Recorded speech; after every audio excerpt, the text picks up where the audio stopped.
Di soal yang kemarin itu adalah menentukan massa atom logam dan intensitas unsur logam tersebut ya. Jadi Anda dapat adalah sesuai dengan perbandingan molnya tadi ya. Massa per mr. Oke. Kemudian saya masuk ke bab baru ya.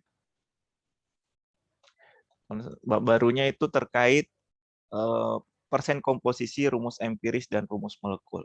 Anda sudah banyak berbicara di SMA tentang ini ya, sudah banyak ya, sering lah. Kemarin kita sudah bahas terkait konsep mol, sekarang kita akan bahas terkait komposisi dari suatu senyawa dan kaitannya dengan rumus empiris sama rumus molekul. Sebenarnya persen komposisi adalah komposisi dari massa suatu zat tersebut per satu molnya.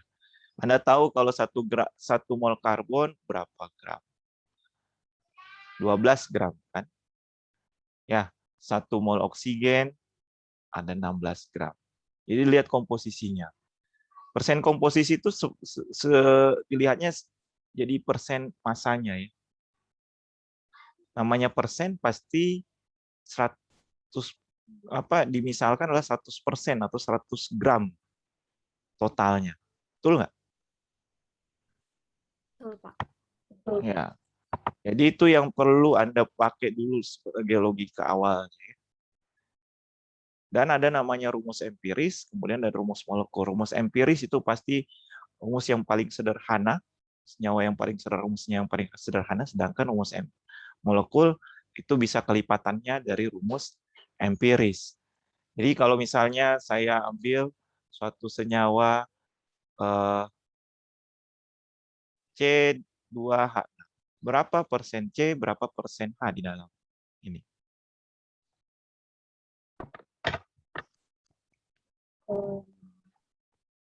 Itu dikali 2 Logika Anda seperti apa? Logikanya. Itu kan persen komposisi ya. Logikanya gimana? Di sini ada 2 mol C, 24 dibagi 28 kali 100%, 6 Pak. mol H. Itu ya. Totalnya berapa gram?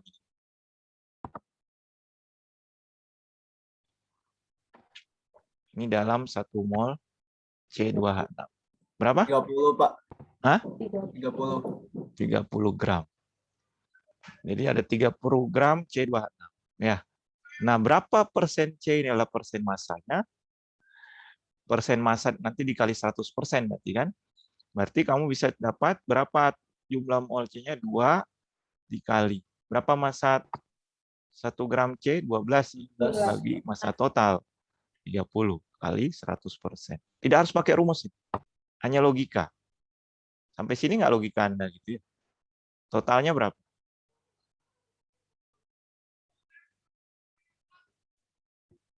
Sedangkan H ada 6. 0,2%. Ini. Hah? 80 bukan? 80, Pak. 80. 80. 80 ini 20. Jadi totalnya harus 100 lagi atau mendekati lah 99,99. Ya. Karena tidak dari perhitungan biasanya tidak bulat juga ya, tapi sebenarnya mendekati pasti totalnya harus 100%. Jadi persen komposisi itu harus dilihat ya pasti totalnya adalah 100%. Sama kayak Anda mau nimbang barang, barangnya ada isi 2 kotak dan 6 segitiga gitu ya. Berat 1 segitiganya 1 gram. Berat 1 kotaknya 12 gram. Berat totalnya 30 gram. Berarti berapa persennya Anda bisa tahu. Sampai sini paham?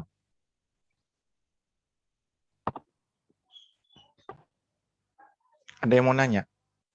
Itulah persen komposisi. Halo?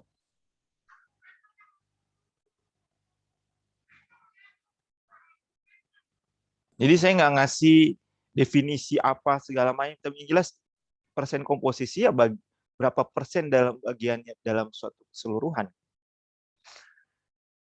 Yang dianggap persen itu adalah untuk 100 gram gitu ya totalnya. Halo, ada pertanyaan? Cukup ya. Nah, sekarang bagaimana dari persen ini ke sini lagi?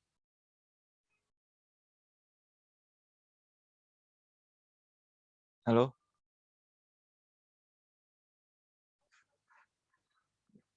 Misal, kita dapat tadi 80% C. Ini 20% H. Betul ya? Ya, Pak. Hah? Ya. Nah, ini ada 80 gram C. Kan persen itu kan totalnya. Ini 20 gram H. Sampai sini ngerti nggak? Ngerti, Pak. Ngerti, Pak. Oke. Ya, jadi persen ini persen massa, totalnya persen itu 100 gram totalnya. Jadi kalau ada 80% C, berarti ada 80 gram C dan 20 gram. Nah, sekarang dibagi dengan 1 molnya. Dibagi 12 gram per mol, dibagi, karena ini adalah perbandingan mol kan. Ya, bandingan mol. Jadi massa 1 gramnya, dibagi dengan massa 1 gramnya kan. Berapa ini? 20 mol H, dan ini jadi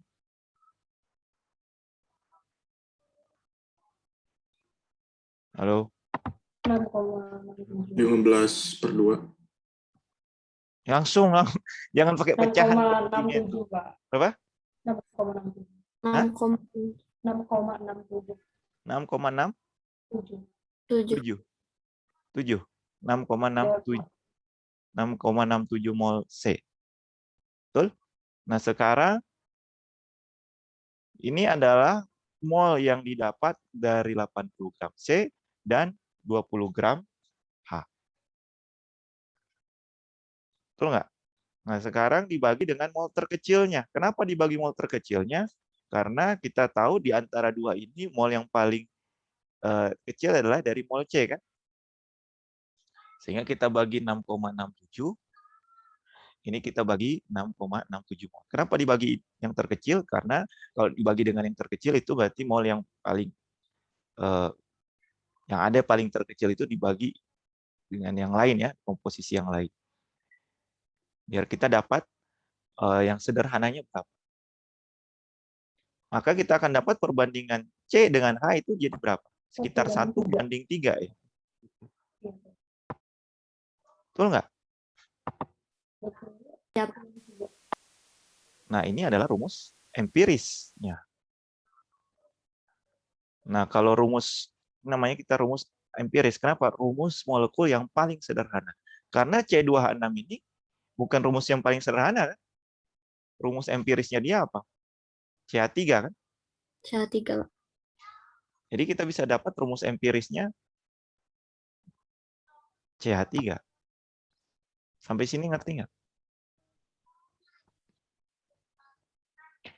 Jadi kuncinya adalah dibagi mol yang terkecil. Bagaimana kita dapat C2H6? Karena kita tahu ini adalah rumus molekul, kelipatan dari rumus empiris. Rumus empirisnya berapa tadi? CH3 kan? Ini MR-nya berapa? 15, Pak. 15. Berarti 2 kalinya C2H6 kan? Ya, berarti kalau CH3 2 kalinya itu adalah C2H6. Betul nggak? Karena rumus mencari rumus molekul adalah kelipatan dari rumus empiris. Nanti kamu dapat N-nya berapa kan? 2 kalinya kah, 3 kalinya, atau 4 kalinya. Seperti itu. Paham di sini? Jadi dari satu slide udah jelasin 3 hal. Persen komposisi, rumus empiris, dan rumus molekul. Tanpa rumus, tanpa definisi, hanya pakai logika. Anda pakai logika nggak ini? Paham nggak? Ada yang belum paham? Tanya aja. Halo? Paham? Ntar Pak sambil dicatat dulu. Hah? Ntar sambil catat beberapa poin dulu.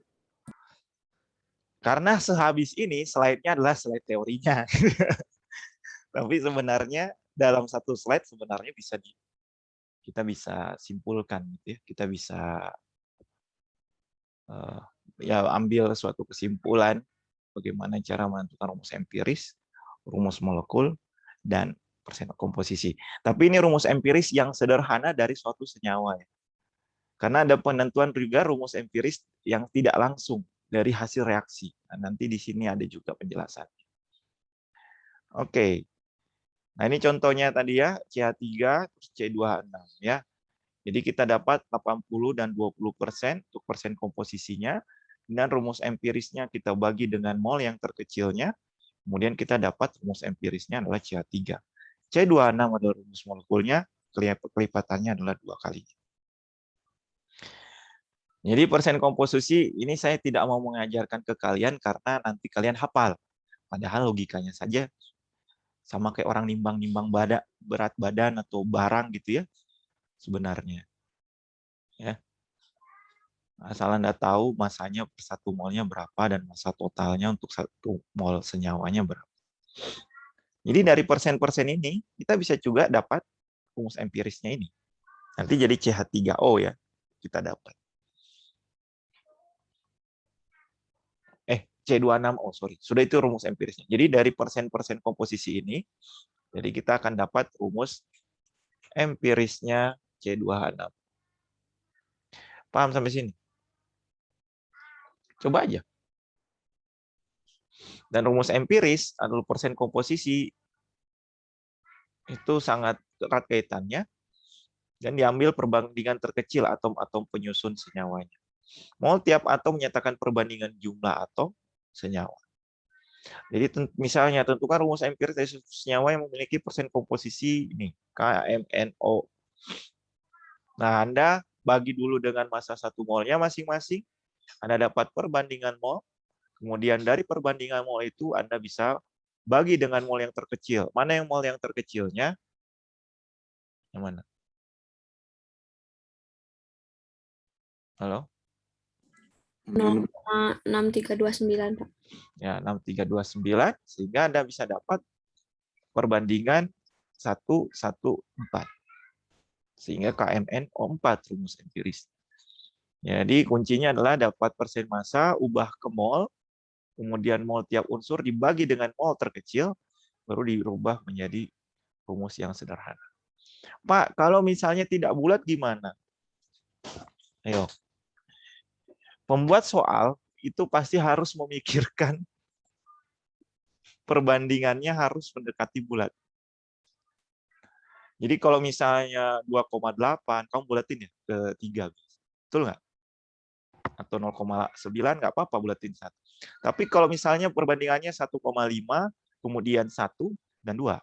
Ini kamu jangan bulatkan ke 2 ya. Jangan. Jangan ya. Tapi harus dikali 2 biar bulat. Jadi nanti perbandingannya 3, 2, dan 4.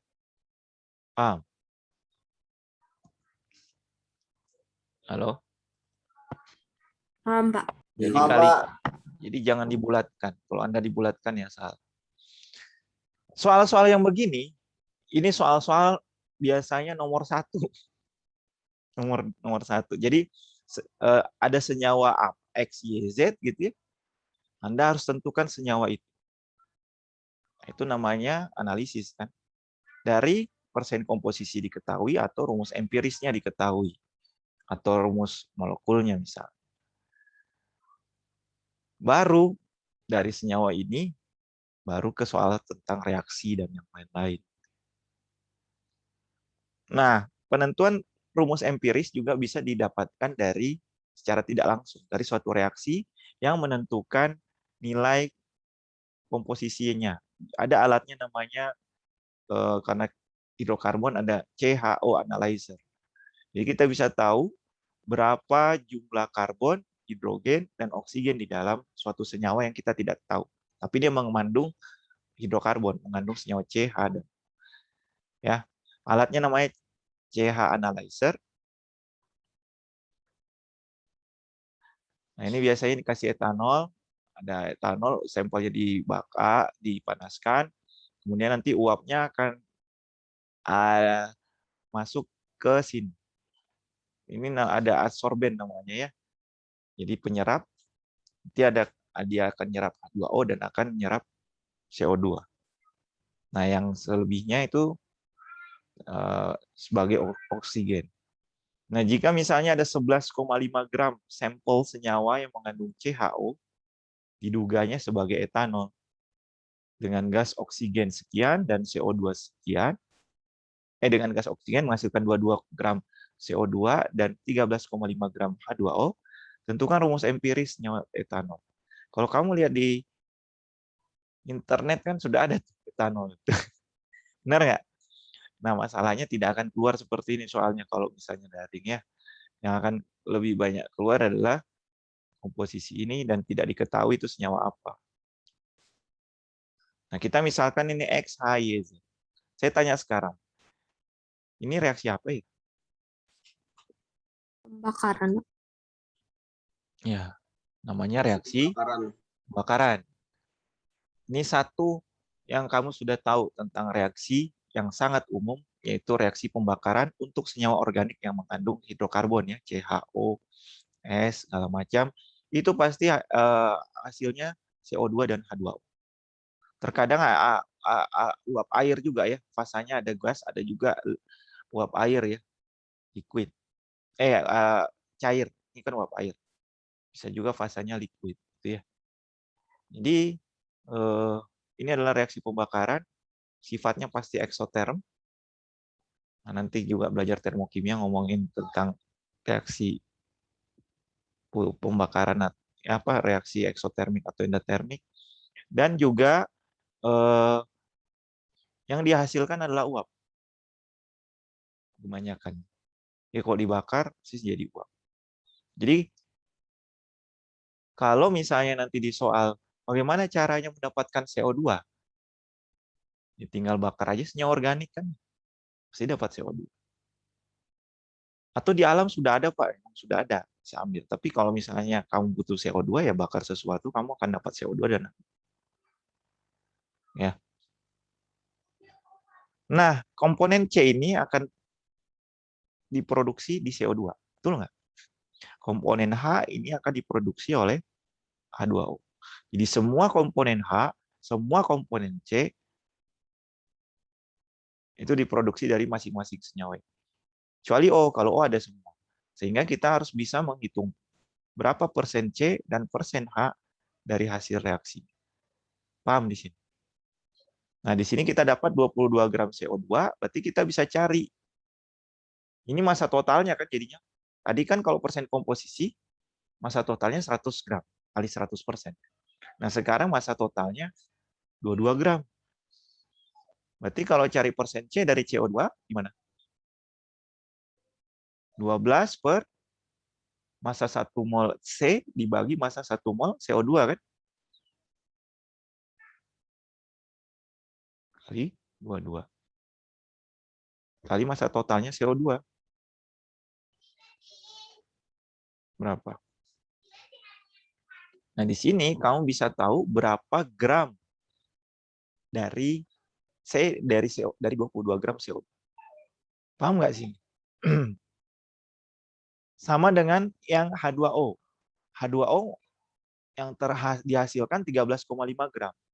Berarti kalau H dari H2O, ini bukan persen ya, sorry. Ini gram C ya.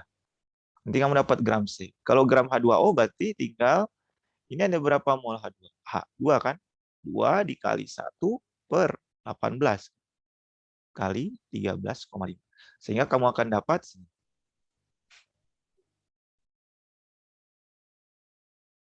gram C dan 1,5 gram O. Nah, untuk oksigen, kamu tinggal kurangi dari yang sudah diketahui C dan H. Massa sampelnya tadi 11,5 kan? Berarti sisanya adalah 4. Kemudian kamu bagi dengan massa molarnya, kamu dapat perbandingan 0,5, 1,5, dan 0,25. Dibagi yang terkecil adalah 0,25, Sehingga kamu dapat C2H6. Paham nggak sih? Ini adalah penentuan rumus empiris secara tidak langsung. Ini berdasarkan hasil reaksi. Jadi rumus empiris itu bisa didapatkan dari persen komposisi atau rumus molekul, bisa juga dari reaksi yang dimana senyawanya adalah penyusun dari atomnya. Ada pertanyaan nggak?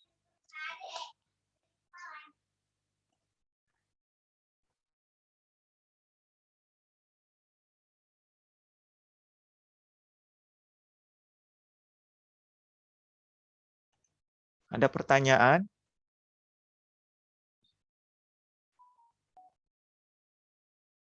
Paham? Saya lanjut ya. Pak. Karena saya mau membangun basicnya dulu dan Anda tidak menghafal ya. Karena soalnya tidak akan sesederhana ini ya. Lanjut. Benar nggak? Sampai sini ngerti nggak?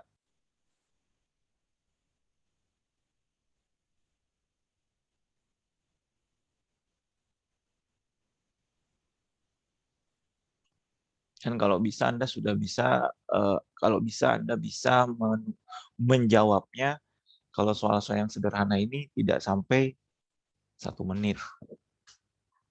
Kan pakai kalkulator kan? Ya itu mah tergantung latihan saja ya sebenarnya. Lanjut ya. Halo. Lanjut, Pak. Aska ngerti? Ngerti, Pak. Insan? Ya. Sebenarnya kalau lihat video saya sih udah cukup ya. Nah ini kalau rumus molekul Anda tinggal kasih berapa perbandingan MR-nya berapa kali. Ya. Kemudian Anda bisa dapat berapa kelipatan.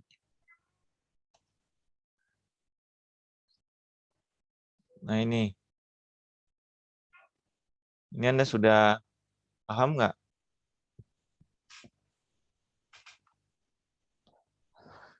Ada yang mau dibahas?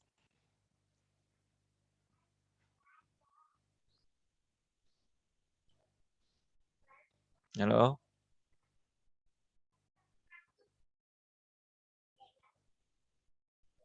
Ini kok diam-diam ya? Diam itu artinya ngerti atau tidak ngerti. Ini kita kerjain dulu Pak soalnya atau gimana Pak? Ya, silakan silakan kerjain. Nggak, yang tadi sudah ngerti ya? Lumayan Pak. Bisa dicerna dikit-dikit Mas. Yang dikit-dikit, banyak-banyak dong. Amin, Yang amin. banyak, yang kurangnya yang mana? Kalau saya terlalu cepat bilang, Aman sih Pak. kenapa? Karena slide-slide saya ini lebih banyak menyusun kayak bayi lagi mau berdiri gitu ya. Biar kalian, karena soal-soal yang Anda dapatkan nanti adalah bagaimana basicnya itu Anda sudah bisa paham. Tinggal logikanya dan kemampuan analisisnya yang diasah lebih banyak.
Bagaimana?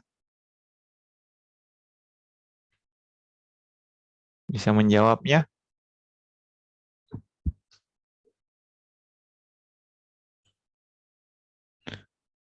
Nomor 1 jawabannya apa? NO Hah? NO dua. 2. Dua, Pak. Nomor 2 Na4. Na4 CO4. O4. Hah? Na4CO4 ada senyawa itu?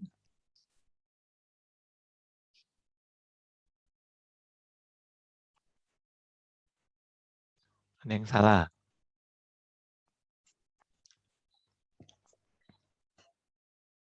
Ada yang lain? Sama semua?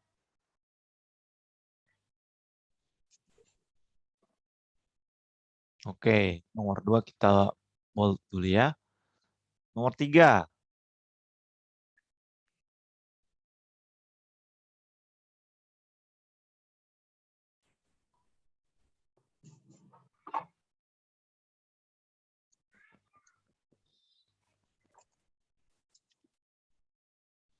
Nomor 3 berapa?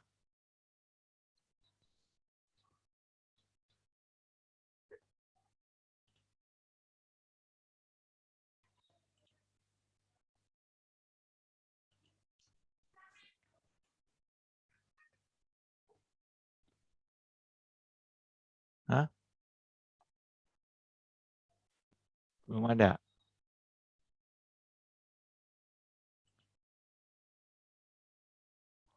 Ini yang lainnya nggak ada. Putri, berapa Putri? Nomor 3 masih nyari, Pak. Oh, Putri. Ken Dedes, nomor 2 berapa tadi? Sama Na apa ya? C4 gitu. Na2CO3 bukan nomor 2. Ya, Na2CO3. Setelah slide ini baru kita bahasnya. Nomor 3 ada, what is the percentage composition of this compound? Ini saya ambil dari Braid. Nomor 4 juga, itu dari rumus empiris dari sampel senyawanya. Itu gramnya udah ada lagi ya, CHN-nya sudah ada. Tinggal kamu bagi dengan molnya ya. Bagi dengan MR-nya masing-masing.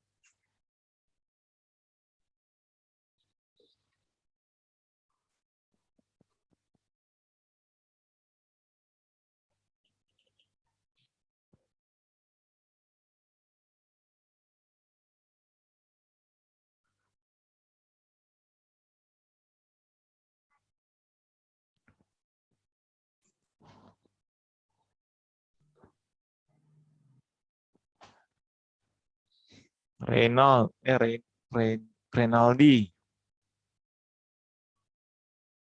Ada berapa? Nomor 3.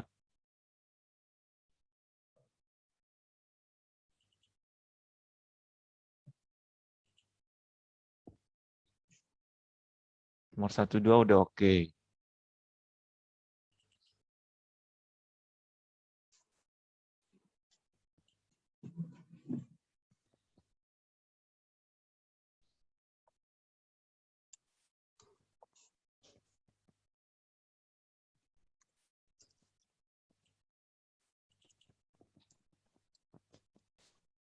Ada yang dapat nomor 3?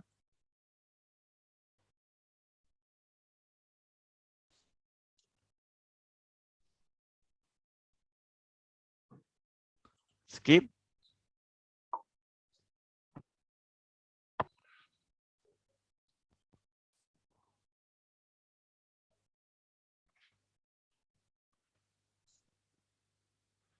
Belum.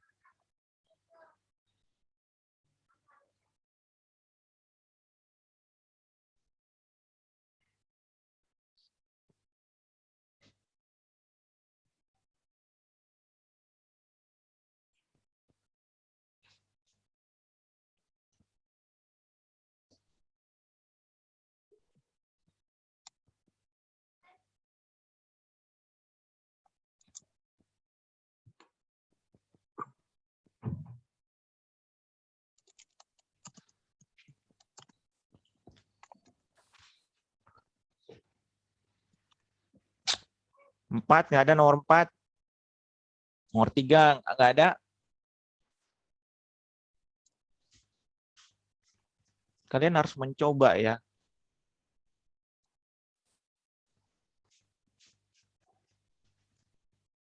Empat ada yang sudah jawab?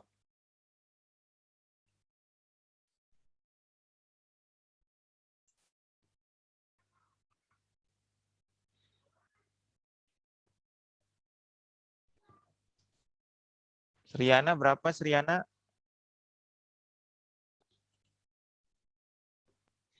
Belum mulai nih. Cari Oke. dulu, Pak. Oke, 3, 4 skip. Yang lainnya nggak ada ya. 5, mau 5. Anda nggak ngerti bahasa Inggrisnya atau Anda nggak ngerti pertanyaannya atau nggak ngerti caranya. Beda itu. Kalau yang nomor 3 itu pertanyaannya dicari persennya berapa? Hah? Satu. Yang nomor 3 itu ditanya persennya gitu. Nomor 3 kan ada punya 8,657 sampel. Mengandung 5,217 gram karbon, hidrogen, dan oksigen. Berapa persentasenya? Ya, tinggal karbon dibagi massa totalnya 8,657 gitu ya. Berapa persennya kan? Kali 192 berarti berapa? Kali 100%, udah. 0,9620 bagi 8,657 kali 100. Kan udah ada masanya. Massa totalnya gitu. Jadi Pak, ya, izin menjawab nomor 3 boleh, Pak? berapa? Kalau dari hitungan saya, kan tanyanya persentase untuk unsur nyawa C, 60%, bukan, Pak. Karbon 60%, oksigen 29%, hidrogen 11%. Ada yang lain? Dari mana caranya?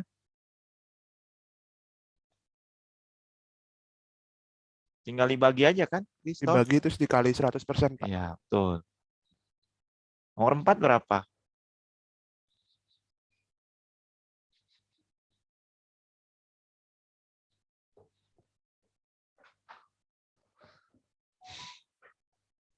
Ada.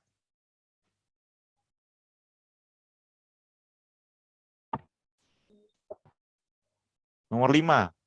Nomor 5 tinggal kamu buktikan. Nah, ini salah satu variasi pertanyaan yang dimana Anda harus buktikan apakah ini P4O10 atau bukan. Jawabannya itu kan. Jawabannya antara ya atau tidak. Tapi Anda harus buktikan.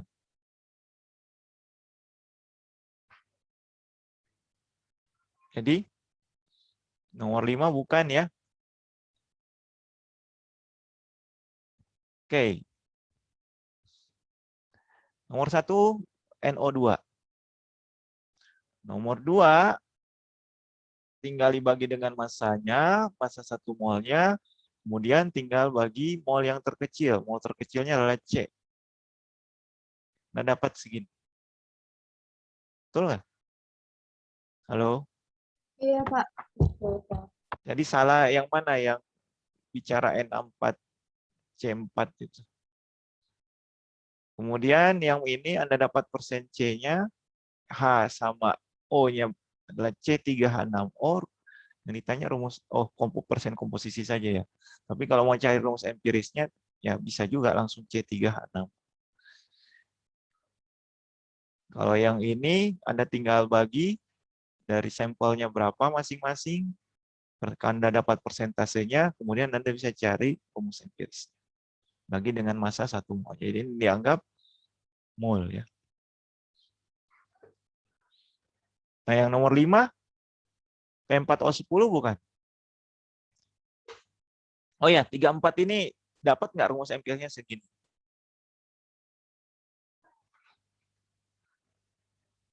Coba.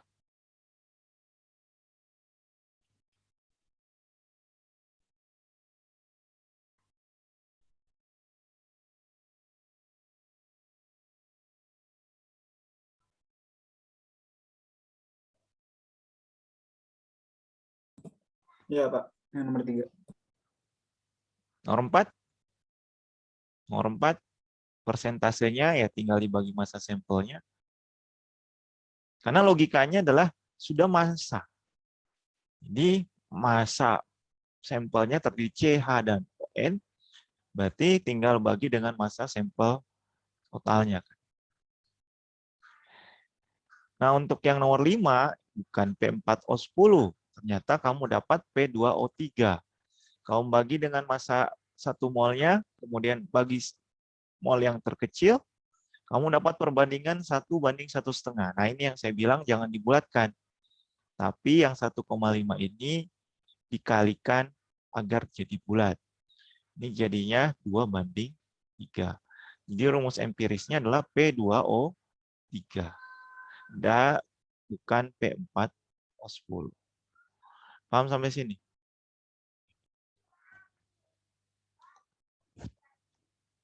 Jadi ini salah satu level 2 ya sebenarnya. Gabungan level 2 dan level 1. Di level 2-nya Anda mengaplikasikannya, mencari rumus empiris, kemudian Anda remembering. Remembering artinya masuk P4O10 atau P2O3, ternyata bukan kan? Nah, bisa saja pertanyaannya apakah ini senyawa molekul atau senyawa ionik? Itu remembering kan? Senyawa molekul kan? Bisa masuk lagi ke pertanyaan, apa namanya? Namanya apa? Farhania, namanya apa?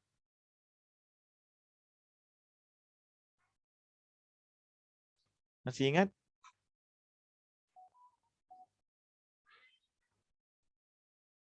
Adnan, Abdussalam, ada?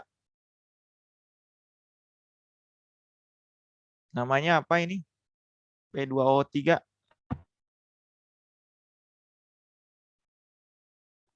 Waduh, lupa lagi. Najwan.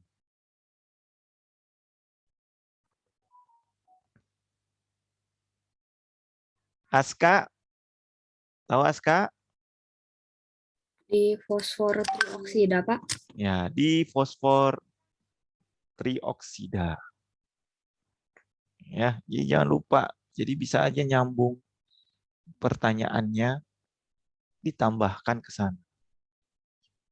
Ya, itu namanya level 2 dan level 1 digabungkan. Level 2 adalah Anda mengaplikasikan bagaimana caranya rumus empiris misalnya, kemudian ternyata bukan. Nah, kemudian ada pertanyaan namanya. Ini soal juga dari Brady. Sampel analisis found contain 0,1417 gram nitrogen dan 0,4045 gram oksigen. Berapa persentase komposisi senyawa itu?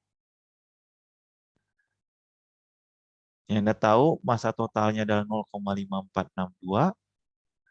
Tinggal bagi aja. Ini dibagi ini dibagi ini. Jadi persen N-nya adalah 25,94% dan persen O-nya 74,06%. Nah, di situ kamu bisa dapat berapa rumus empirisnya. Jadi erat sekali kaitannya rumus empiris dengan persen komposisi yang didapatkan. Kemudian ada yang mau ditanya dulu?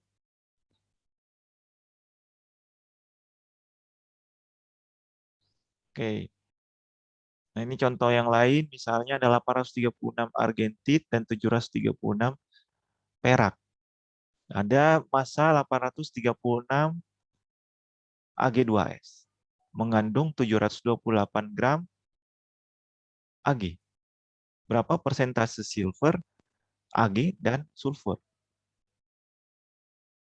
dalam Ag2S? Di mana logikanya? Yang mana jawabannya?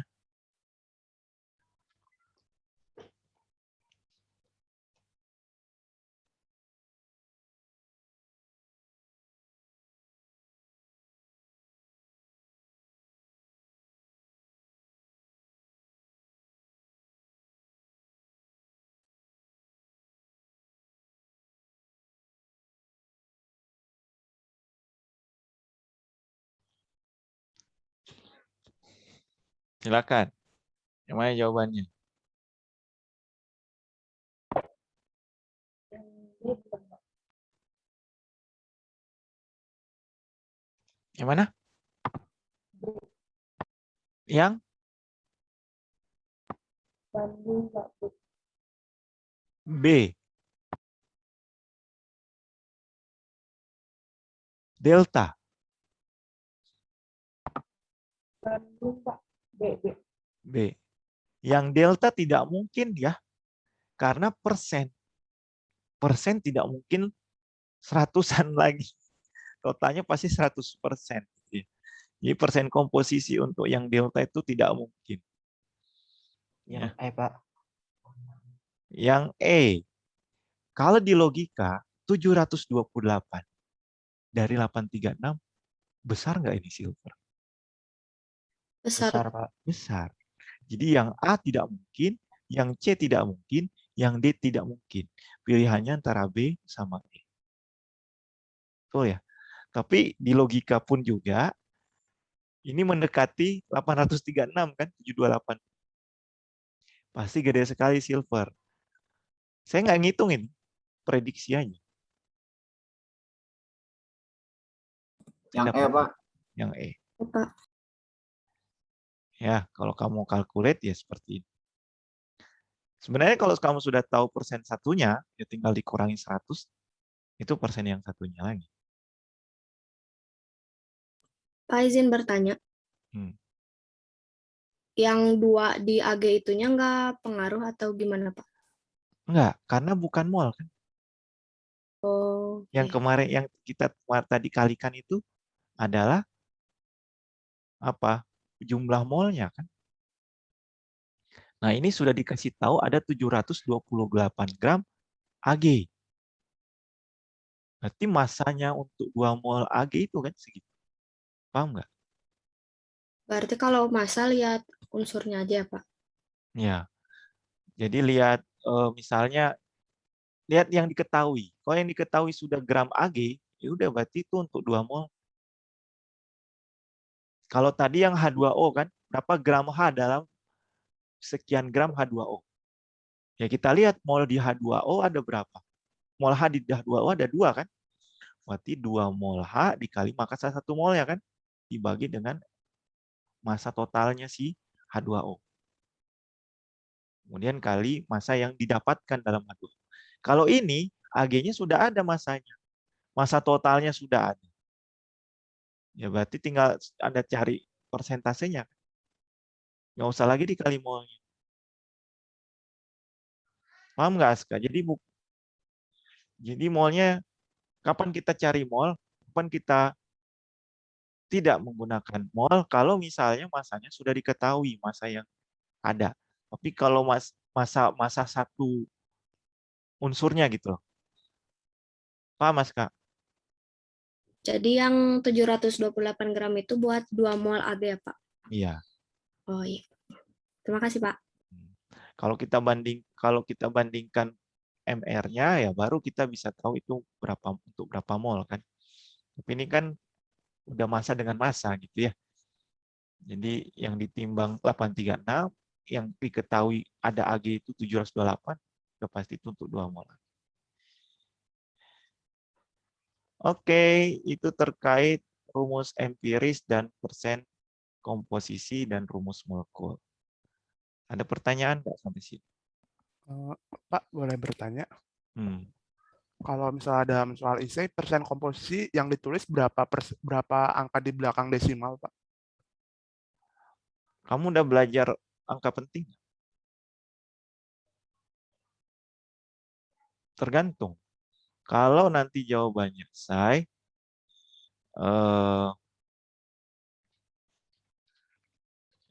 kalau jawabannya say, kalau perkalian atau pembagian itu kan berarti diambil desimal yang terkecil, betul nggak sih?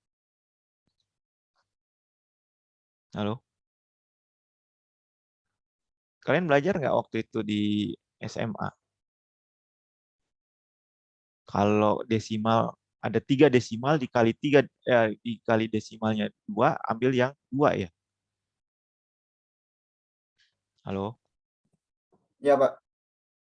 Ya, kalau ditambah dan kalau dibagi juga ambil desimal yang terkecil kan. Nah, biasanya kalau di essay itu ditanya adalah biasanya ada persen errornya. Nah, persen errornya itu tergantung, Anda harus baca dulu petunjuknya ya. Biasanya persen errornya 0,01, berarti 2 desimal. Halo? Jadi jangan sampai Anda dapatkan membulatkannya gitu langsung. Nggak pakai desimal. Karena ada persen errornya. Sampai sini ada yang mau nanya lagi? Paham nggak tadi Christoph? Christoph ya nanya? Paham, Pak. Kalau ada yang mau nanya lagi silahkan. Cukup ya? Rumus empiris. Nggak nyampe sejam. Selesai. Tinggal latihan lagi nanti kita ke soal. Oke, baik. Kita lanjut ke bahasan berikutnya untuk konsep mol, yaitu stoikiometrinya. Itu kan belum dibahas ya. Kelihatan ini? Terlihat, Pak. Ini akan kita bahas dulu. Penyataan reaksi kimia, stoikiometri, dan reaksi pembatas. Anda sudah tahu bagaimana menuliskan reaksi? Menuliskannya dengan simbol-simbol rumus senyawanya ya. H2O2 misalnya. H2O. Kalian sudah belajar senyawa molekul sama senyawa ionik kan ya. Bagaimana menggambarkannya. Kemudian yang kalian harus tahu, yang pertama, tulis dulu mana yang jadi reaksi atau reaktan, mana yang menjadi produk.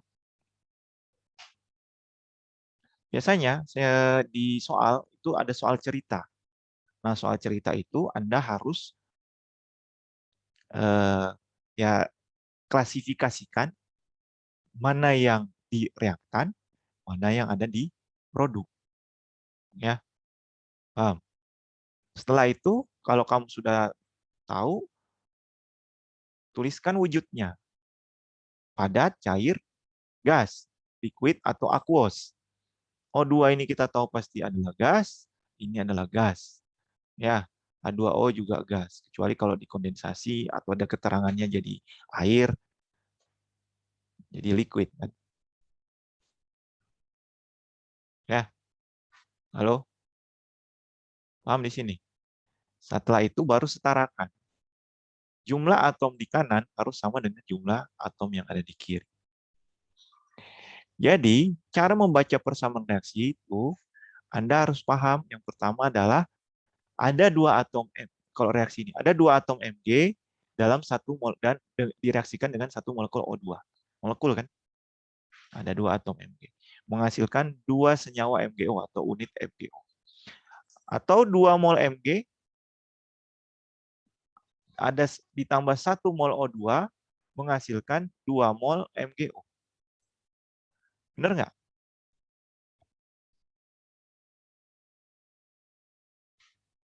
Paham nggak? Artinya apa?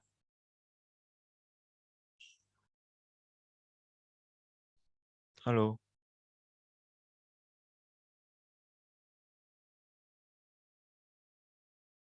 Perbandingan koefisiennya adalah perbandingan mol. Benar nggak? Ya, Pak. Ini kan namanya koefisien reaksi ya. Jadi perbandingan koefisien reaksi adalah perbandingan molnya. Itu kuncinya dulu untuk sebelum ke stoikiometri. Jadi saya bisa bilang ada 48,6 gram Mg karena 1 mol Mg-nya 24 kan? 24,3 gram massa 1 molnya. Kalau 2 mol berarti 48,6. O2 ada 32 gram, MgO ada 80,6. Anda tidak boleh mengonsepkan bahwa koefisien itu adalah massa. Sering terjadi di SMA, koefisien reaksi itu adalah Masa? Salah ya? Halo? Salah, Ya, Pak. jadi jangan sekali-kali seperti itu. Nah, bagaimana penyataan reaksinya? Anda bisa cek di YouTube, di situ juga bisa. Tulis rumus reaktan di sisi kiri, persamaan produk di sisi kanan. Jadi apa yang ada di reaktan, apa rumus yang ada di produk. Kemudian ubah angka koefisien di depan reaktan sehingga jumlah atom tiap unsur jadi sama. Ya. Soal yang nanti Anda dapatkan itu tidak sesederhana ini. Ini bahkan koefisiennya sampai 10 atau 20-an ada. Jadi Anda harus terlatih menyetarakan koefisien reaksi di reaktan maupun di produk. Nah, mulai menyetarakan unsur yang hanya muncul di satu reaktan ataupun di produk. Jadi C-nya dulu, hanya dulu. Begitu pula kalau logam yang sendiri, itu dulu disetarakan. Baru setarakan yang ada di dua-duanya. Yaitu oksigen. Karena Anda sudah tahu C-nya itu 2, H-nya itu 3, 6. Ya, jadi tinggal O-nya kan. O-nya berapa?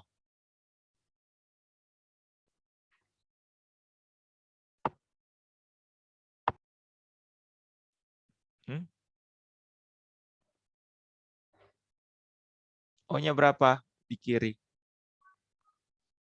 2, Pak. Hah?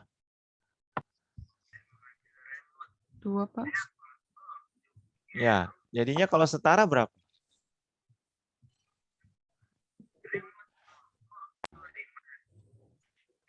Di kanan 7 kan? 7/2, Pak. Ya. Jadi kamu dapatkan oksigennya adalah 7, berarti ini 7/2. Karena ini adalah satu oksigennya kan. Ya. Terkadang mahasiswa langsung kalikan, nggak mau pakai pecahan dia. Jadi kali 2 semua. Jadi ini 2, ini 7, ini 4, ini 6. Jadi kalau dikalikan, semuanya dikalikan koefisien. Nah, pakai yang mana Pak? Ini atau ini? Sama-sama benar. Semuanya bisa dipakai. Tapi ingat, yang kamu dapatkan ini adalah 1 mol. Yang ini adalah 2 mol. Karena ini akan berpengaruh terhadap mana yang bereaksi, mana yang bersisa di reaksi pembatas ataupun di stoikiometri. Misal, saya dapat energinya, entalpinya berapa kilojoule per mol. Per mol berarti untuk 1 mol ini dibakar. Halo?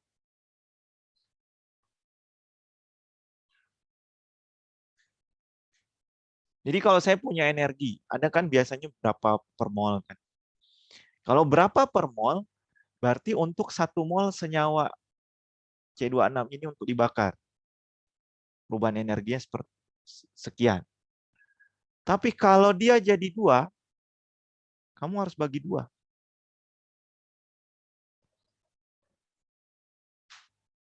Kalau yang ini. Paham nggak?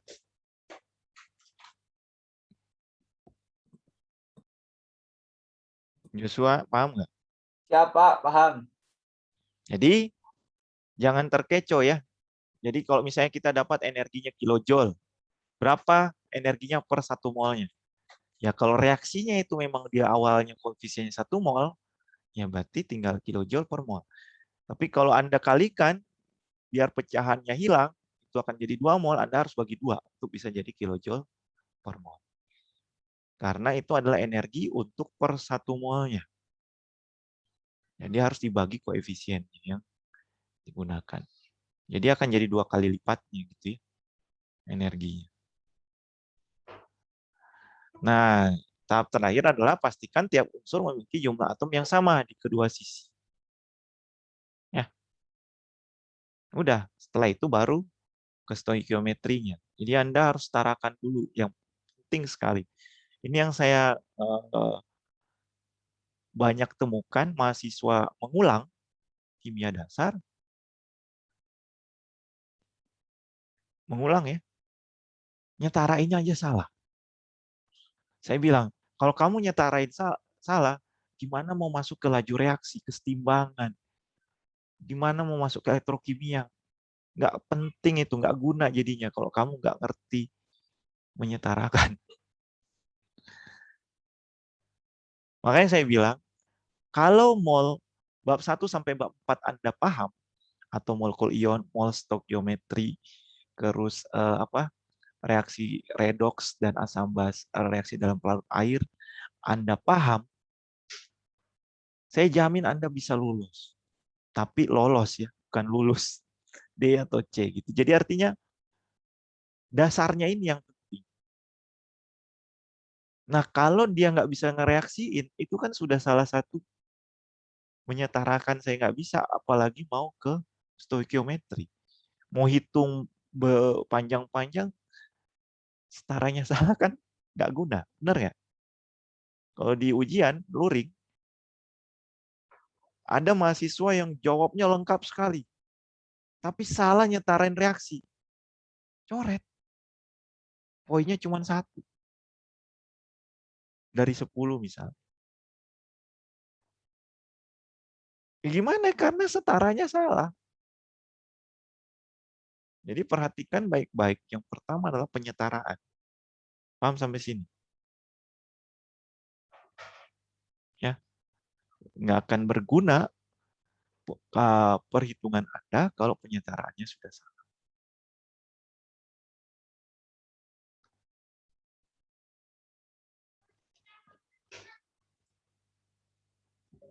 Nah, ini salah satu bentuk di mana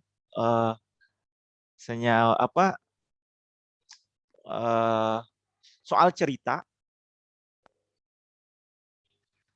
dihubungkan ke soal jawaban reaksi. Kalsium hidroksida bereaksi. Makanya Anda harus mengenal dulu tata nama kan. Kalau Anda nggak tahu kalsium hidroksida dan Anda di ujian daring, Anda pasti nyari dulu di internet. Udah buang waktu lagi. Ini baru soal ceritanya, belum ngitungnya. Bereaksi dengan hidrogen klorida untuk membentuk kalsium klorida dan air. Bisa nggak Anda terjemahkan jadi? Ini ada animasinya nggak ya? Oh iya ada. Paham begini?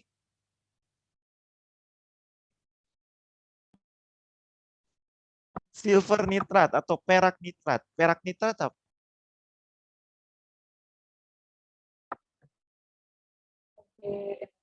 AgNO3. Dan kalsium klorida. Ini fasanya nanti kita belajar reaksi CaCl2. CaCl2. Bereaksi membentuk CaNO3, kalsium nitrat apa? CaNO3 2 kali ya. Dan AgCl. Jadinya apa? Terlepas dari wujudnya ya. Nanti wujud-wujudnya ini kita akan belajar. Kalau air kan liquid pasti ya. Nah, kalau garam itu biasanya aqueous, bisa juga solid. Nah, itu yang bagaimana aqueous menjadi dan solid itu nanti kita bahas itu ada sedikit hafalannya ya. Untuk mana yang larut, garam mana larut, nah tidak. Kalau HCl itu biasanya asam ya. Aqueous. Kecuali namanya hidrogen ini hidrogen klorida ya. Harusnya ngomongnya ya hidrogen klorida memang. Harusnya kalau kita kan asam ya kalau yang HCl itu. Nah, kalau biasanya senyawa-senyawa yang begini itu pelengkapnya adalah ada wujudnya. Gas, solid, atau precipitate. Precipitate berarti mengendap. Dapatnya seperti ini kan? Paham? Perak nitrat, PbNO3 2 kali dengan natrium sulfat membentuk PbSO4 timbal sulfat dan natrium nitrat. Sodium itu natrium. Kalau potasium itu kalium. Bahasa Inggris. Tapi nanti kan Anda bahasa Indonesia ya. Ini soal dari Brady. Besi 3 oksida dengan karbon bereaksi membentuk besi dan karbon dioksida. Ini setarakan. Butana. Butana apa? Golongan alkana kan? C4H10. Bereaksi dengan oksigen, bentuk karbon dioksida dan air. Pak, kita sebenarnya harus hafal-hafal nggak ini? Sebenarnya kalau dari tata nama ke itu kamu bisa latihan sih sebenarnya ya. Dan juga ada beberapa soal kimia yang senyawanya dikasih tahu. Jadi butana dalam kurung C4H10 bereaksi dengan gas oksigen dalam kurung O2. Nggak mungkin ya kalau O2 mau udah tahu ya. Gas oksigen.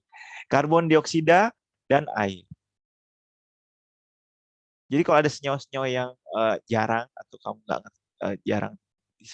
jarang ditemuin, biasanya dikasih tahu rumus molekulnya. Tapi ujung-ujungnya ya kamu harus buat reaksinya setara. Paham? Halo? Paham? Ya, Mbak. Pak. SO2 tambah O2 menjadi SO3. Setarakan.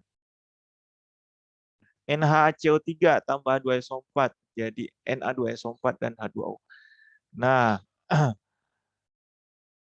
kalian harus juga mengerti reaksi-reaksi yang bisa menjadi gas.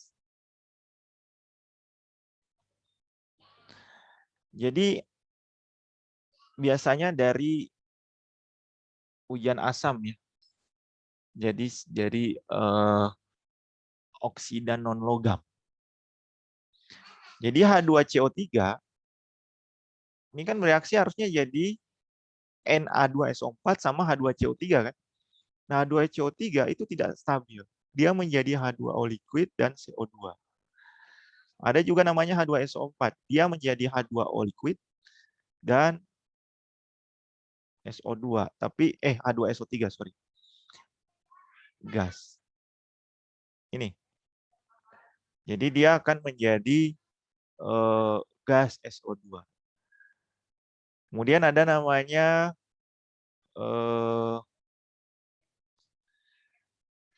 SOX, NOX ya.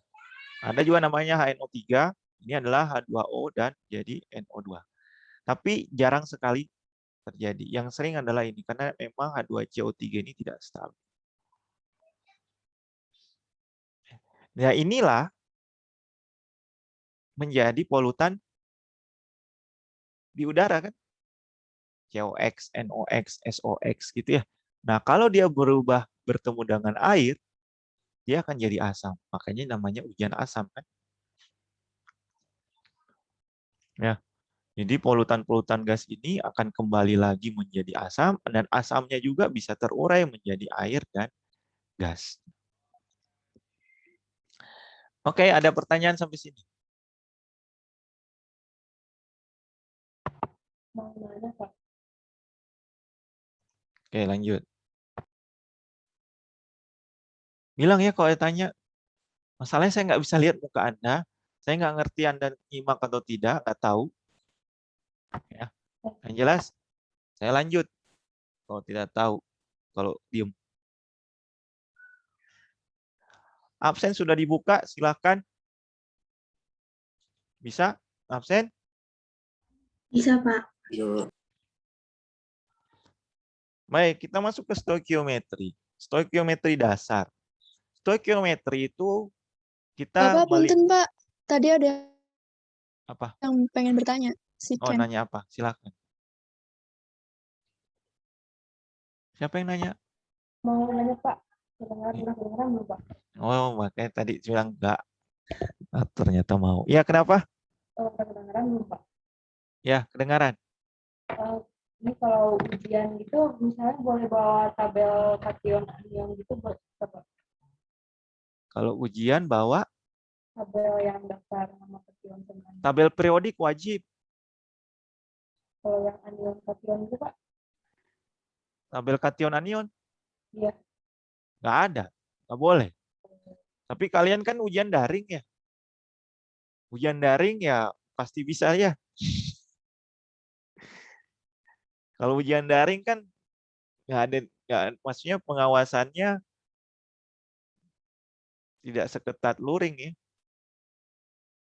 Kalau luring itu Anda cuma bawa tabel periodik sama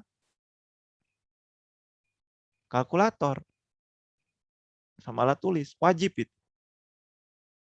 Kalau nggak bawa kalkulator ujian kimia, waduh mampus. Karena kita nggak akan, wah ada yang seperti itu pernah.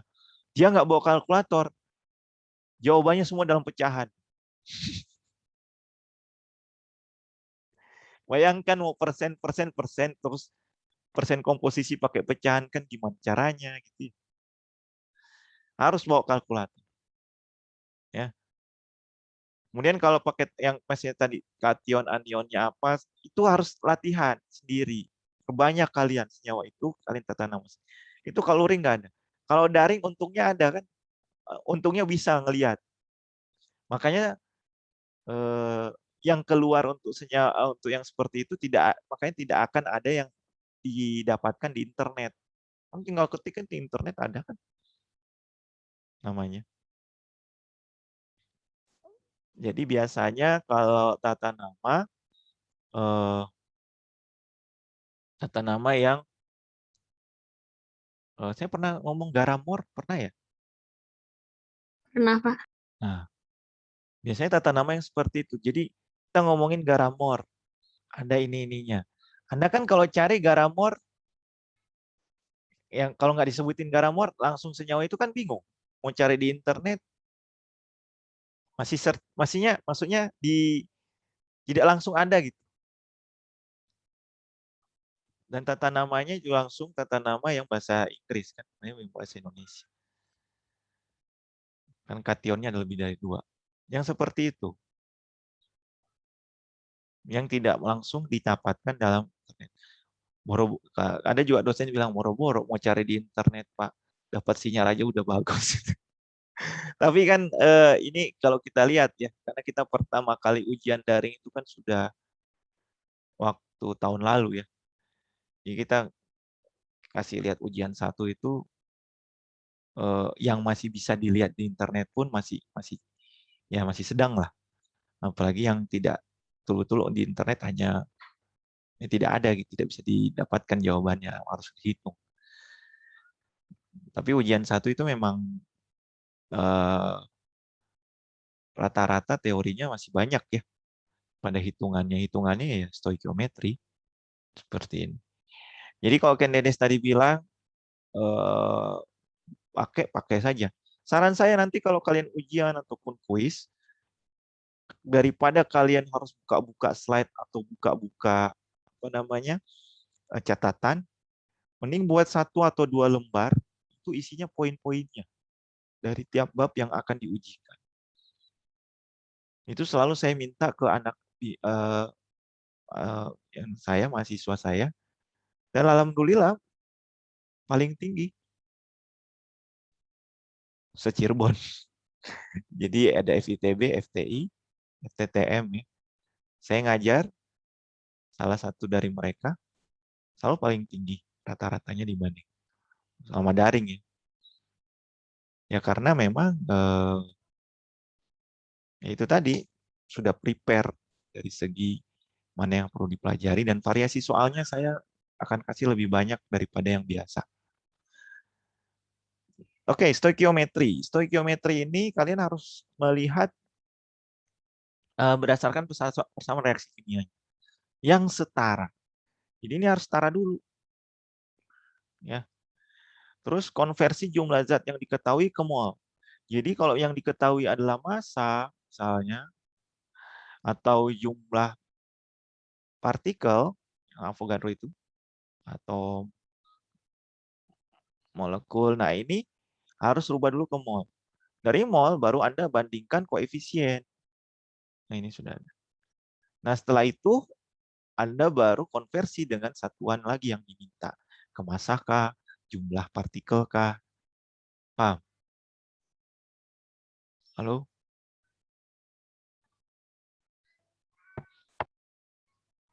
Contoh yang sederhana adalah ini. Metanol dibakar mengikuti persamaan reaksi ini. Sudah nih, sudah ada nih reaksinya. Sudah setara lagi. Enak banget dikasih senyawa, reaksi sudah setara, terus ada 209 gram metanol. Sesuai dengan petunjuk, ubah dulu ke mol kan. Berapa molnya? Kalau 209 gram. Massa 1 molnya adalah 32 gram. Yang ditanya adalah massa air. Di sini ada 4, di sini ada 2. Jadi 4/2. Kemudian kali massa 1 mol H2. Satu tahap langsung dapat jawaban. Kalau di SMA, Anda bagi dulu, cari dulu molnya kan, bagi MR. Kemudian kali koefisien, kemudian kali MR. Sama aja. Cuman bedanya kalau di SMA itu tidak satu tahap, betul?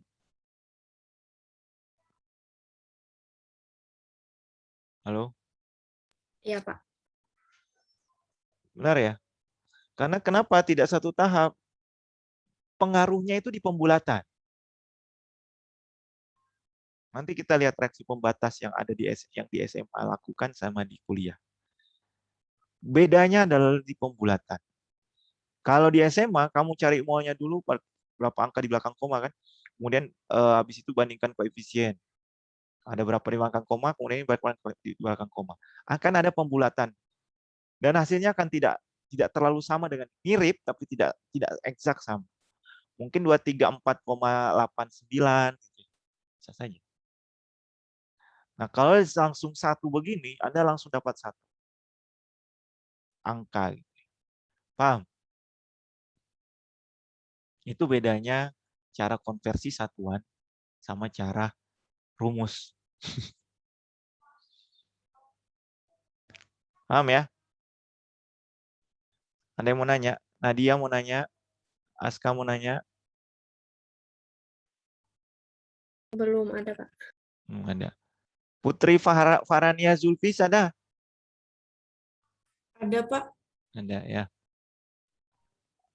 Oke, saya lanjut ya.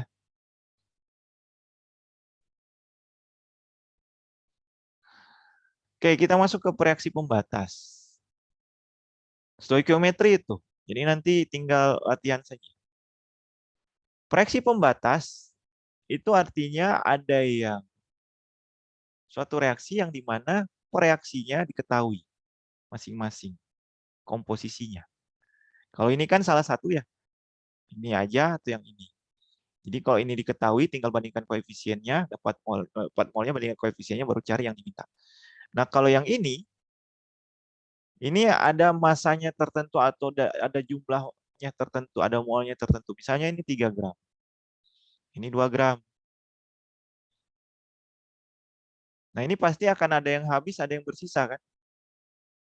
Yang kita selalu buat adalah MBS.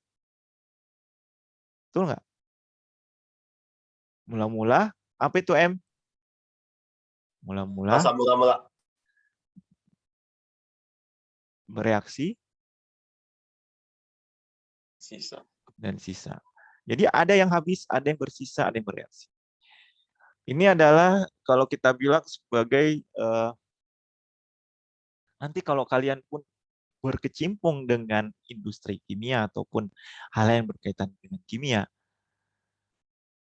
mula-mula bereaksi sisa ini akan Anda pakai seterusnya. Untuk apa? Untuk mengetahui mana yang akan habis, mana yang akan bersisa, dan berapa banyak yang bereaksi. Ini seperti pemetaan sebenarnya dalam suatu reaksi, di mana kita bisa tahu berapa banyak yang habis, berapa banyak yang bereaksi, yang dibutuhkan, dan berapa banyak yang dihasilkan tentunya. Gitu ya, ini 2 gram misalnya, ini 3 gram. Ya, nah, bereaksi sisa. Sini Anda dapat. Nanti Anda dapat berapa molnya atau berapa masanya. Nah, kalau kita lihat di sini NO dengan O2, kalau warna merah-merah ini adalah O2 biru merah adalah NO, biru merah merah, merah biru merah adalah NO2. Di sini kalau kita lihat O2-nya NO-nya habis bereaksi. Tidak ada lagi biru merah kan. Nah, habis bereaksi ini kita sebut sebagai reaksi pembatas. Buffer bukan, Pak? Hah? Buffer. Bukan. Kalau buffer itu asam basa lagi nanti namanya. Buffer itu penyangga, larutan penyangga. Itu dari asam dan atau basa lemah. Dari garam asam atau garam basa yang mengandung konjugasi asam basa lemah. Nanti kita bahas di semester 2 itu. Memang dia juga bersisa, tapi yang bersisa adalah bagian asam atau basa lemah. Dia tidak habis. Yang habis malah yang kalau direaksikan dengan asam basa kuat. Nanti kita bahas itu di semester 2 ya. Jadi reaksi pembatas atau simbolnya ya PP gitu ya. Bukan fenolftalin tapi P, reaksi pembatas. Habis. Ya, misalnya kalau ini habis, ya berarti itu reaksi pembatas. Dan O2 itu sebagai reaksi berlebih atau kita sebut bersisa. Jadi kalau bersisa, berlebih, ya itu pasti bersisa ya. Maksudnya reaksi berlebih itu pasti bersisa. Kadang di soal ada yang bilang begini, NO, 2 gram NO ditambahkan O2 berlebih, menghasilkan berapa NO2? Sekarang saya tanya, kalau dibilang ditambahkan O2 berlebih, manakah reaksi pembatas?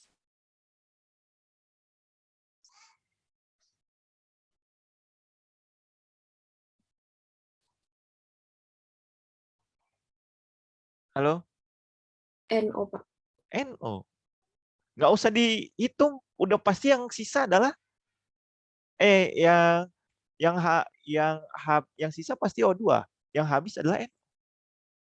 Jadi kalau Anda di soal, mungkin di SMA juga Anda sudah pernah dapatkan. Ditambahkan apa berlebih. Betul kan? Apa berlebih, ditambahkan O2 atau apa berlebih, itu pasti dia sisa. Dan reaksi pembatasnya adalah satunya. Udah pasti.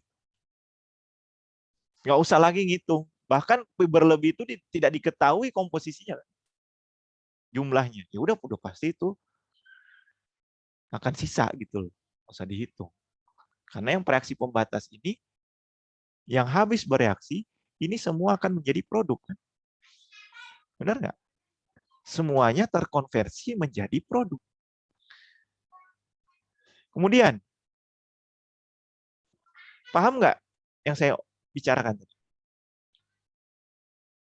Jadi kalau ditambahkan suatu reaksi yang berlebih, pasti satunya senyawa itu akan habis. Dan yang reaksi berlebihnya akan bersisa. Satu lagi, ini nanti di gas ataupun di stoikiometri yang lainnya. Ini kalau ada NO, ini kan di dalam wadah, ada O2. Betul?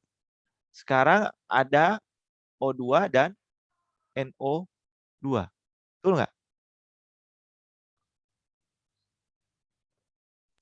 Ya, Artinya apa? Di dalam wadah itu masih akan ada O2 dan akan ada NO2. Di awal ada NO dan ada O2. Paham? Jadi reaksi sisa atau yang bersisa itu akan ada bersisa di produk di sini. Jadi di sisa ini misalnya ada berapa gram, ada berapa gram. Nah, di dalam wadah itu akan ada ini kan. Akan ada salah satu reaksinya gitu. Kecuali dia semuanya habis bereaksi ya, tidak ada yang bersisa. Nah, itu pasti produknya hanya NO2 saja. Nah, reaksi pembatas ini ada yang habis, ada yang bersisa bersama produk. Paham? Itu logika-logika yang Anda harus punya. Paham? Paham. Oke. Ini saya nggak bisa pakai ini ya. Bisa nggak aku pakai ini? Bisa coret-coret nggak? Oh, bisa. Oke. Coba lihat soal ini. Anda hitungnya bagaimana?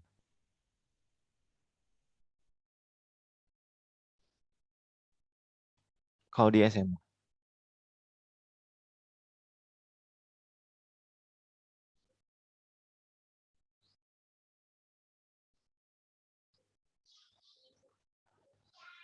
Ini 124 gram, ini 601 gram. Betul? Kalau di SMA, Anda cari dulu molnya. Paham nggak? Gitu ya? Lupa? Lupa nggak? Atau gimana? Iya, Pak, pakai mol. Iya. Berarti Anda cari dulu berapa mol ini. Sok, silakan. Berapa mol?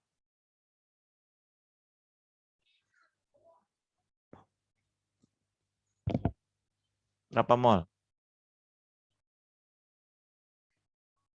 Cari MR-nya masing-masing. AR, AL, 27. Betul? MR, Fe, 2O3 berapa? Ini 55,85 kali 2. Ini 16 kali 3. Sebenarnya kalau Anda sering menghitung, Anda nggak usah lihat tabel periodik, paham. Ini berapa?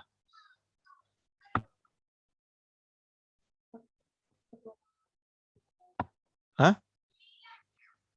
Berapa Candidates? 4,6. 102. 4,6 molnya ya Pak El.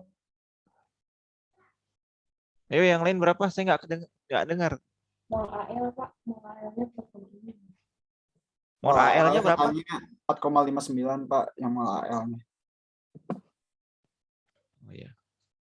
4,59. Ini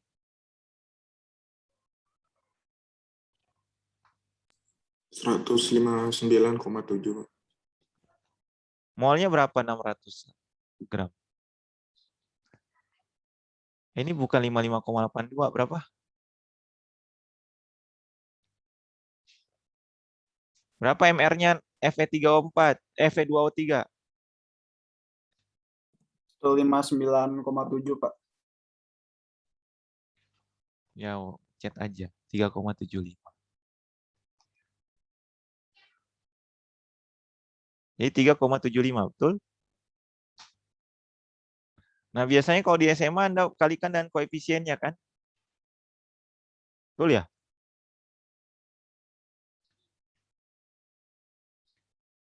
Yang bereaksi. Halo? Ini tadi berapa MR-nya? Saya buka kartu dulu ya. 160. 159,7. Oh ya udah, 159,7. 3,75 ya. Biasa 160 biasa. Nah, ini berarti cari molnya 2/1 gitu ya. Kali 3,75. Ini 1/2 kali 4,59. Betul?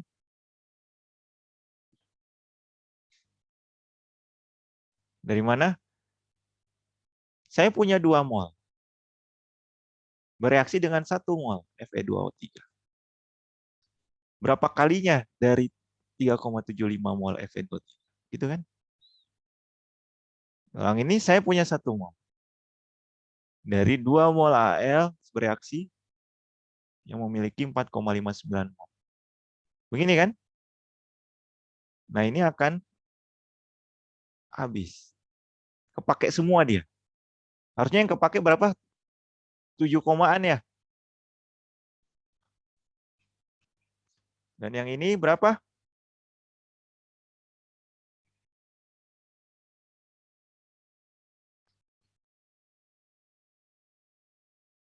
Aska berapa?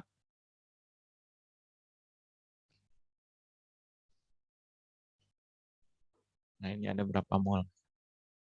2,295, Pak. 2,29. Apa yang kamu bisa dapatkan di sini? Artinya ini akan habis. Karena 2 kalinya 3,75 itu kan 7 komaan ya. Jadi akan berlebih 4,59 semua akan dipakai menjadi produk.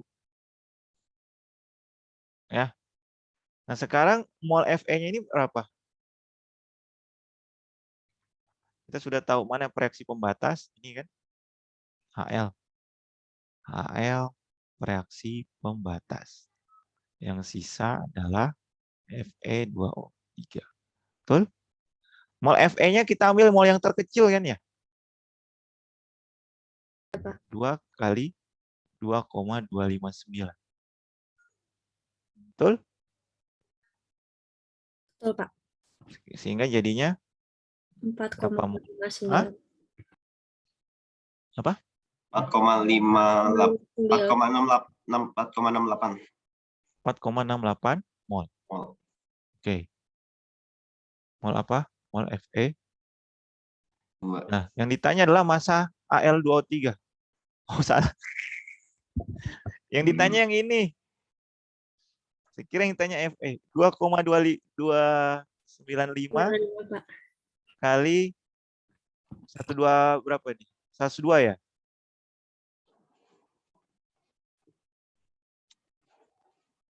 Betul? Kan mau ditanya massa Al2O3-nya berapa? Begini, Bu. Hah? Al2O3 berapa ininya? MR-nya? 102, Pak. 102 kali 2,295 jadinya 234. 234. Begini yang kamu lakukan di SMA kan? Atau ada yang berbeda? Di SMA-nya begini.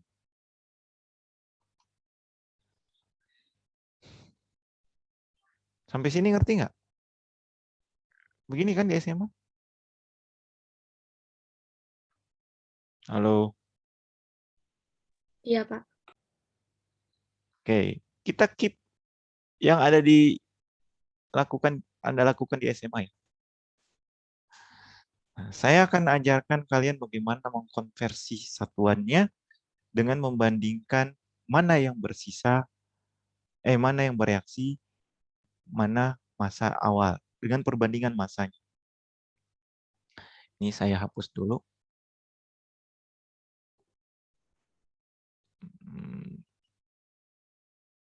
Oke.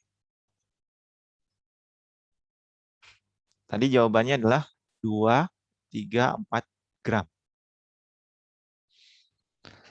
Nah, kalau kita lihat tadi Al-nya adalah reaksi pembatas, ini sisa. Betul? 124 gram Al, saya konversi dulu ke mol. Ini adalah yang saat Anda buat di mula-mula. Betul? Mol saat mula-mula. Kemudian saya bagi dengan berapa jumlah. Jadi ini ada 124 gram Al. Berapa yang dipakai untuk Fe2O3? Ini adalah perbandingan molnya antara Fe2O3 dengan Al. Ini kita dapat mol Al, kemudian kita dapat berapa mol Fe2O3 yang diperlukan. Yang diperlukan. Jadi 124 gram itu sebenarnya yang diperlukan Fe2O3 itu berapa sih? Dari 124 gram Al. Ini kita kalikan dengan massa Fe2O3 yang diperlukan jadinya berapa?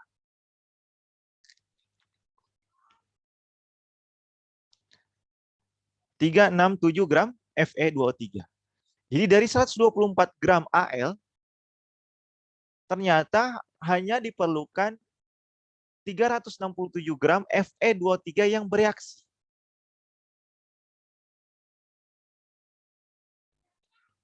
Ini kalau kalian bagi dengan MR-nya Fe2O3, Anda akan dapat posisi dia adalah posisi saat di bereaksi tadi. Kan mula-mula bereaksi sisa kan. Nah, pas bereaksi ini hanya segini. Coba, siapa mau nanya? Joshua? Halo? Ada Pak. Yang bereaksi 367, yang awalnya 601. Sisa nggak Fe23? Sisa Pak. Sisa. Paham?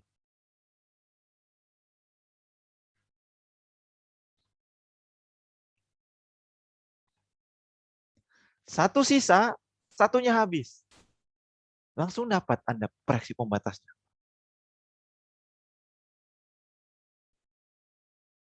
Oh, kok bisa tahu Pak bagaimana caranya? Ya karena awalnya 601 gram. Yang bereaksi dengan Al hanya 367. Berarti Fe23-nya sisa. Jadi Fe23 berlebih. Jadi Al akan menjadi reaksi pembatas.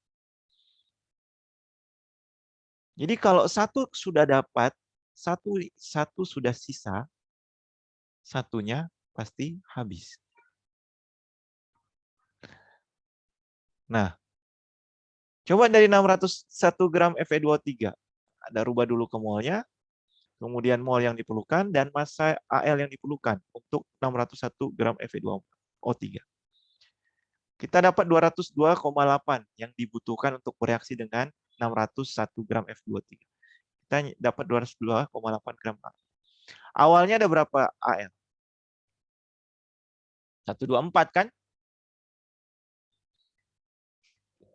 Ya. Ya Pak. Makanya Al habis. Sebenarnya kalau Anda sudah tahu satu reaksinya habis, satu pasti sisa. Dan mana yang berpembatas, ya pasti reaksi pembatas itu yang habis kan.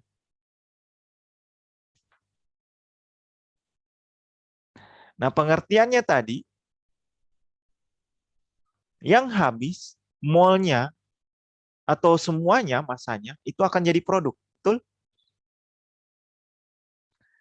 Karena kita sudah tahu mana yang habis, mana yang sisa, kita bisa menggunakan massa yang sisa di awal, massa yang habis, yaitu Fe2, yaitu Al, untuk menentukan mol yang ada atau massa yang ada di produk.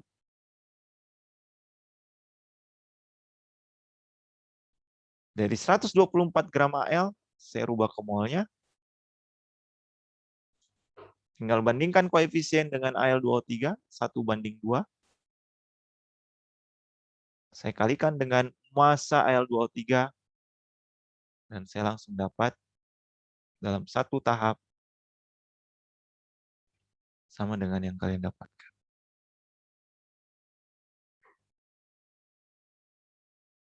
Pak, jadi kita pakai MBS lagi nggak? Atau cara SMA atau cara yang begini? Kalau cara yang SMA, mula-mula bereaksi sisa, itu kalian bisa memetakan mana yang berapa yang bereaksi, berapa mula-mula, berapa yang bersisa. Karena terkadang yang ditanya itu bukan berapa massa produknya atau mol produknya, tapi berapa jumlah yang bersisa, berapa jumlah yang bereaksi. Nah, itu bisa Anda pakai dengan, tapi kan yang dihitung mol ya. Itu Anda bisa pakai dengan cara SMA tadi. Sebenarnya dengan cara ini juga bisa sebenarnya.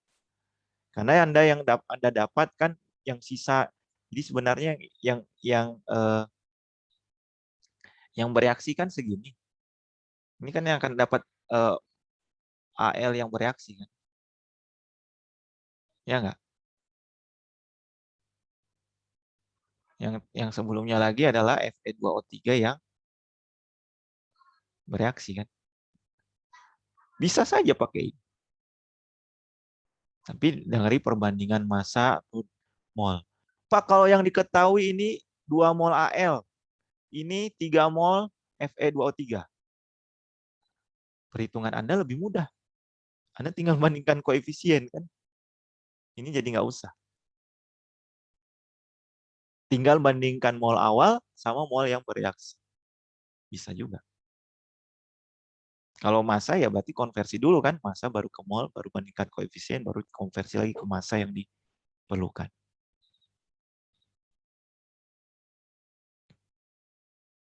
Ada yang mau ditanya?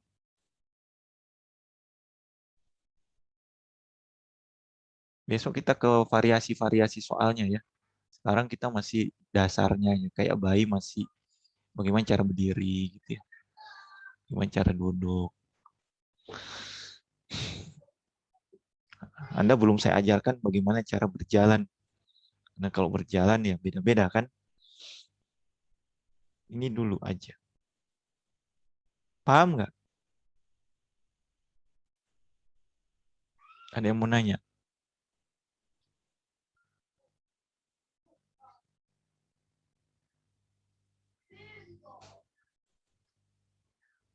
Yang dapatnya 2, 3, 4 kan. Cuman bedanya kalau cara SMA seperti ini, ya ini ada pembulatan-pembulatannya gitu ya. Mungkin Anda dapat 234, berapa atau 234, 233, berapa. Pasti ada seperti itu. Namun di soal-soal ujian, itu yang ditanya bukan mol yang ada di produk biasanya. Yang ditanya berapa mol yang habis. Berapa mol yang bersisa, berapa mol yang bereaksi. Contoh. Berapa massa Fe2O3 yang bersisa? Ini kan molnya. Atau tinggal kamu kurangi 600. 1 gram tadi dikurangi 367 kan? Betul.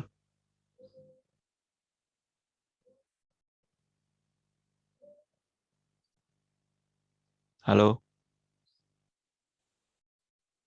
Ini tadi yang 367 gram. Ini yang 601 gram. Ini yang 124 gram. Ini yang berapa tadi? 202,8.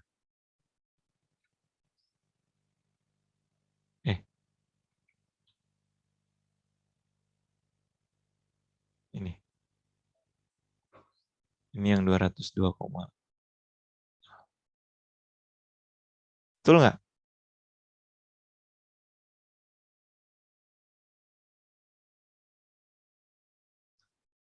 Jadi kalau ini berdasarkan mol, kalau yang tadi berdasarkan gram.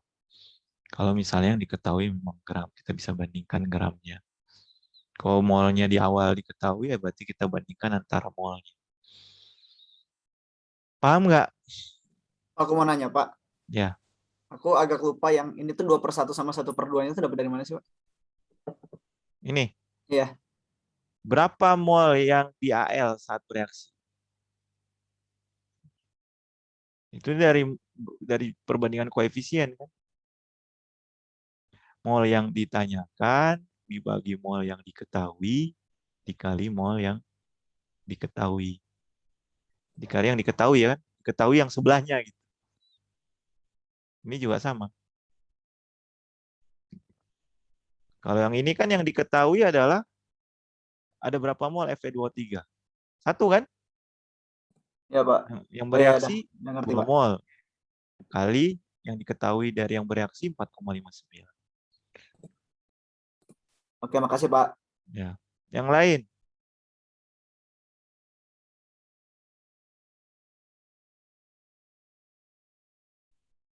Aska ngerti? Ngerti, Pak. Oke. Kita lihat soal yang tadi ya. Soal dari Brady. Ini MR-nya masing-masing. Ini massa molarnya masing-masing. Massa molarnya, massa molar CO2, massa molar H2O, massa molar dari SO2.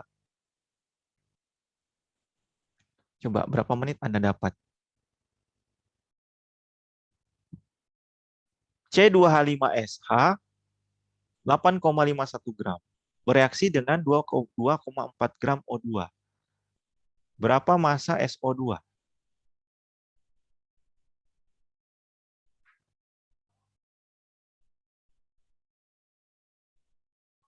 Terserah Anda mau pakai dari mana, mau berangkat dari mana.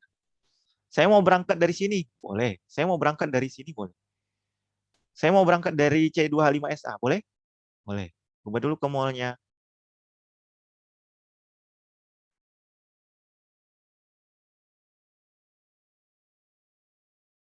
SH. Berapa MR-nya? 62,13 gram.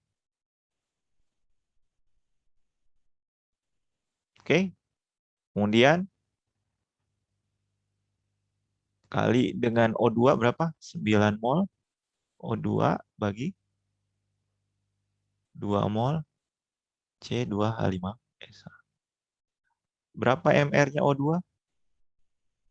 32 gram. Berapa?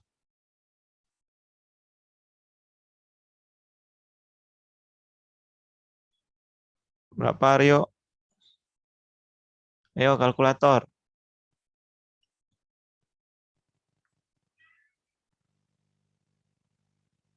Ken Dedes berapa?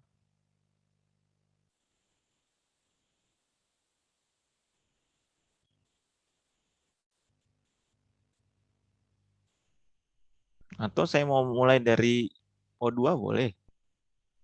19,7. Hah? Berapa Mufti? 19,7. 19,7 gram O2. Oke. Awalnya berapa? 22,4.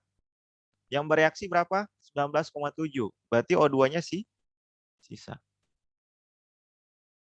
O2 sisa, berarti C2H5SH-nya habis. Atau kita sebut reaksi pembatas. Itu kan? Ya. Massa dari C2H5SH-nya itu kita pakai untuk mencari ya. Nggak bisa on mic saya rusak. Oh ya. C3H5SH-nya kita kalikan dengan kita rubah ke 1 molnya. Kemudian saya bagi dengan massa 1 molnya. C2H.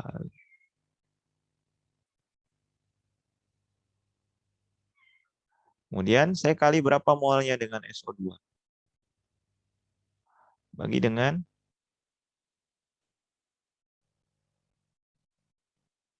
oke. Kemudian saya kalikan massa SO2. 64,06 gram. Jadi karena C2H5SH habis, ini semua akan menjadi produk. Jadi masanya pasti semua dipakai produk kan. Ini jadinya berapa? Jawabannya yang E bukan.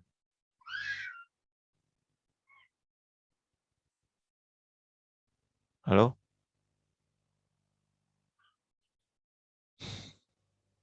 Jadi kalau satu Anda dapatkan dan bandingkan dengan yang di awal, yang bereaksi, yang diperlukan, bandingkan dengan di awal, itu bersisa, pasti satunya habis. Jadi mencari dari massanya senyawa ini, kamu akan dapat massa senyawa yang diperlukan. Mencari massa yang O2, kamu akan dapat massa C2H5SA yang diperlukan. Oke? Jawabannya 8,77 benar? Betul, Benar, Pak. Oke. Jadi seperti itu. Ya, itu saja dulu untuk hari ini. Kita lanjutkan jam 7 besok pagi. Nanti kita bahas lagi soal-soal yang lain. Stoikiometri selesai untuk dasarnya. Nanti tinggal ke pengembangannya.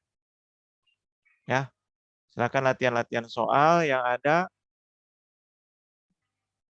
Nanti kita akan bahas atau kamu baca-baca di video saya ya.